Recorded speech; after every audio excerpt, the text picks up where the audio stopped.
Nvidia dropped earnings last night, and boy, were they hot. I mean, absolutely phenomenal. Today, we're going to discuss the spectacle that exists on both sides of this story. There's going to be no news articles, no numbers. It's just going to be me and you having a conversation. But first, I want to introduce you to RubenTek. If you haven't been here, welcome. We meet at the intersection of tech, politics, and finance. If you're interested in any of those things, please be sure to like and subscribe down below. Okay, let's get started.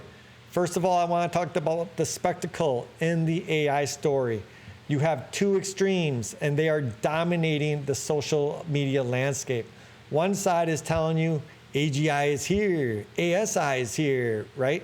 Humans will never work again.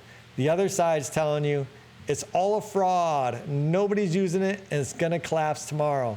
So I'm gonna just reassure you right now, in my opinion, both of these are just stories, and they are as far from reality as possible. We got a little bit of confirmation on this last night when Nvidia reported earnings, and a company that is $4 trillion managed to double its NOI year over year. But now you might say, hey, Ruben, wait a second, you're always talking about the Jensen Tax. Isn't this just a result of that? And absolutely, part of it is. The Jensen Tax is the simple fact that Nvidia is the only company that gets to charge a premium higher than Apple. And Apple is a consumer-facing company. So just think about that. It's crazy that Jensen gets away with this. However, the simple fact also is that their hardware is an insane demand. The companies around the world, simply put, have an insatiable demand for Nvidia hardware right now. And I don't see how that's going to stop anytime soon. Now, I did a few videos over the last 6 months talking about how Nvidia is under attack. But in all those videos, I hope I made it crystal clear that Nvidia will continue to sell boatloads of the hardware. What is going to be under attack is their margins, okay? I do not think in 3 or 4 years the Jensen Tax will be able to be 70%. They're going to have to reduce that. That's just my estimation, not financial advice. But the simple fact is, as Jensen told us last night from their forecasts, the amount of hardware they're going to sell, that's going to continue unabated. And I hear all these people tell me on one side of the story, nobody's using AI. Well, I know that's BS because I use AI all day long, every single day. As you know, I come from a development background. I still have a lot of side projects. And I basically use AI to do virtually all my coding now. I've read up a standard of documents. Every time I ask it, it goes through my docs. It sees my styling, camel case, blah, blah, blah, all the stuff you don't care about. And then it writes the code. I've learned to do this to keep it within the parameters of what I feel is safe. Does it still produce errors? Absolutely. Do I have to go in and correct things? For sure. But has it saved me time? Tremendous amounts of time. Just tremendous amounts of time. It's incredible how much time it has saved. And I know for a fact, as a developer that uses APIs, okay, so understand when you use these AIs, like Claude, like Gemini, you're probably using the app interface to them, or maybe you're using Gemini on the Google search page. But developers, what we access is something called an API. And we go to the back end of these companies and we pay for direct access to these APIs, which you go to programmatically, and you pay on a per call basis. And so Google makes direct money on this. And Google has not been able to keep up with the demand since Gemini 3.1 dropped. It has been, I'm not the only person. You go on to Reddit, there are threads full of developers complaining that they simply put, do not have enough capacity to serve developers. And so remember, developers are people who pay for API access because they expect to make money in return. And Google's having to turn away paying customers. But the problem is these developers are also complaining because where do they go? The only person equivalent to Google in America right now is Claude. And Claude Opus 3, is it 4.6? Is also facing the same issues. right? Where their API is just so much under demand right now that they cannot keep up with it. And so people are getting timeout requests. They're getting try again later. They're getting, we're over capacity. You know, you have to come back later. And so then people are like, well, go overseas to China and try theirs. And guess what? A lot of these models too are facing these issues. And so I want to point out that we are developers paying for an API. I'm not talking about going on to the app facing and saying, you know, what sports team is going to win this? I'm talking about people who are making programs that they are hoping to make money off of, using these things, interfacing with them through the API, and paying for this service. And so all these companies have to leave money on the table when they can't serve us. And you might say, well, why can't they serve you? Well, because they don't have enough capacity. And what's capacity? Hardware. They don't have enough hardware. It's a simple story. It's not a matter of saying, oh, you know, there's this initial demand and it's going to die down. No, it's been like this for quite some time. And I don't see how this is going to slow. You know, so the people who are telling you AI is going to drop your kids off at school on Mars, yeah, that's a spectacle. But the people who tell you it's not going to be used at all and it's going away, yeah, that's also a spectacle. I think I saw a report that said it's rumored up to 40% or 50% of Google's code right now in their repos is being committed from AI. Now, a lot of that's probably just documentation, which is actually the best use for AI because nobody likes to document code. But that's still a huge deal. It's incredible that a company like Google would be at that staggeringly of a high amount of a percentage of their code coming from AI. And it's not just Google. It's Meta, it's Amazon, it's Microsoft. All of these companies have an insatiable demand for compute, which is why they're going ahead on these CapEx expenditures. But yet the media is telling you about the oracles. And yes, Oracle's a big company, but it cannot compare to the 4 companies I just named. Microsoft, Apple, Google, Meta, they have balance sheets that look like literal fortresses, okay? If you could take a metaphorical analogy of their balance sheets from numbers and make it into a physical representation in the world, it would be a literal fortress. They have so much money, so many assets, so much free cash flow. They can afford to spend, and right now it is cheap to borrow money for these companies. Now, is Oracle in the same boat? No, they're not. But the simple fact is that Oracle, I don't want to say they're small fry, they're not. But in the context of an Apple or a Google, they kind of are. I mean, the market could easily survive Oracle failing. I'm not saying that it wouldn't cause it to crash for a day or so. I mean, a sneeze, Trump sneezing can cause the market to crash. But it's not going to bring down the entire US economy like some people are reporting. So when you look at the bubble, is there a bubble? Possibly in some certain companies. But in the entire market, no, absolutely not. AI is here to stay. And I know a lot of you on my channel, you have voiced opinions that you don't like AI. And I understand that. I'm not telling you you have to like AI. The simple fact is, this is like the internet. It is like the internet. It is here to stay. We're not going back. Now, you can choose whether you want to use it or not. No one's going to hold your feet to the fire and force you to use it. Absolutely. But is it going to be a part of our everyday life if you're just operating in a normal society? Of course it is. And so for someone like Michael Burry, who a large part of his thesis is the simple fact that somehow AI demand and AI usage is going to lessen. And when he say lessen, he puts out, different aspects of that. He believes they're going to come up with more efficient models. He believes that that there's going to be oversupply, right? That Nvidia and them and the chip fabs are going to be able to supply more than they are right now. They're going to catch up and have overcapacity. So he's pointing towards the dot-com bubble for that, looking at the telcos, what happened back then. But that, to me, I don't think that's very likely. And let me explain why. We've already seen China come up with a lot more efficient models, as well as America. But China's open sourcing a lot of stuff. And so we can see with our own eyes, we can look at their models to see all these new efficient algorithms they're coming up with. And guess what they do with all these new efficiencies they come up with? They just throw more power at it.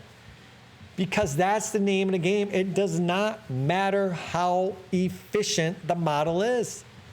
You're just going to throw more horsepower at it.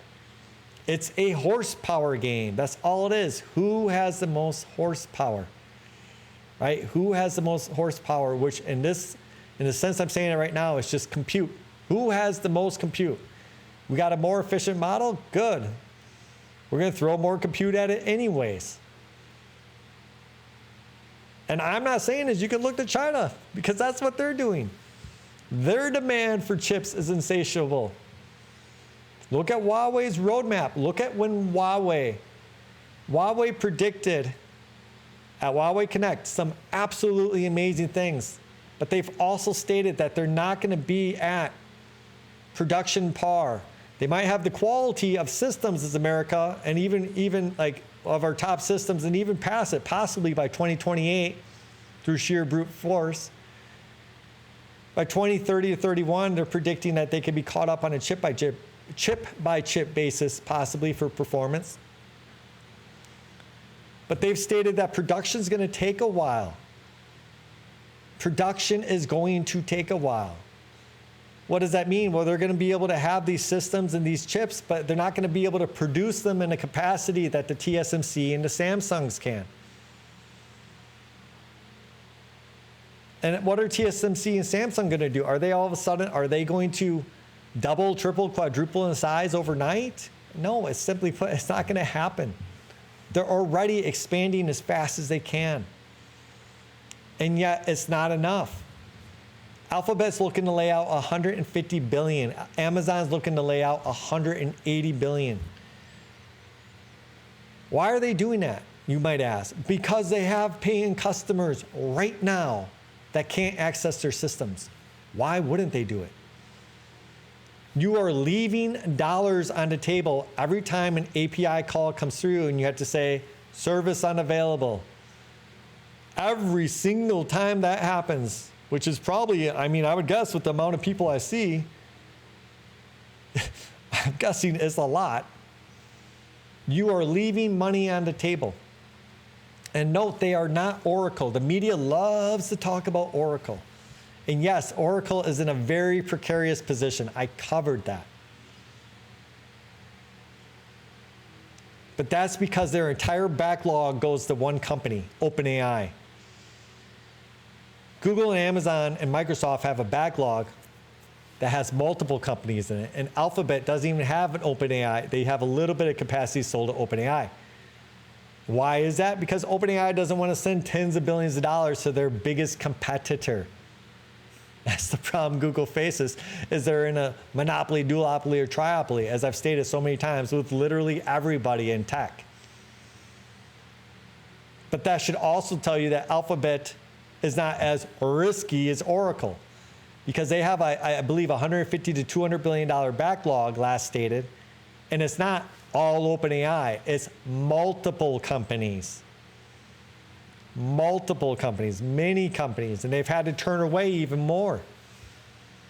So of course they got to build out, because they're missing out on revenue. Every time you turn away a company, every time you have a backlog, every time you're not unable to answer developers' requests, you are losing money. So the demand is there. And as far as the models getting more efficient, yeah, they might, but people are just going to throw more compute at it anyways, because it's a horsepower game. Who has the most horsepower? And then you'll have people come in and say, eventually these AIs will be so efficient, they'll be edge computing. It does not matter if it is, because they're going to come up with more powerful models that still need to be ran in the clouds. I told you on this channel, LLMs are like the simplest form that we have right now in this space. They operate on a one-dimensional tensor. And they take it and they times it by another one-dimensional tensor, and they come up with a two-dimensional tensor. Super easy math. You can do it. Anybody can do it. It's just matrix multiplication. Super simple. But if we're going to get to AGI, we're going to have to move into the 3D world. And guess what happens in the 3D world? You don't have one dimension. You have 3 dimensions. And oh, wait, you have to track things over what? Over time. It has to have a perception of time, which means now you have a 4th dimension. So your compute needed, your compute requirements, your usage just went up exponentially.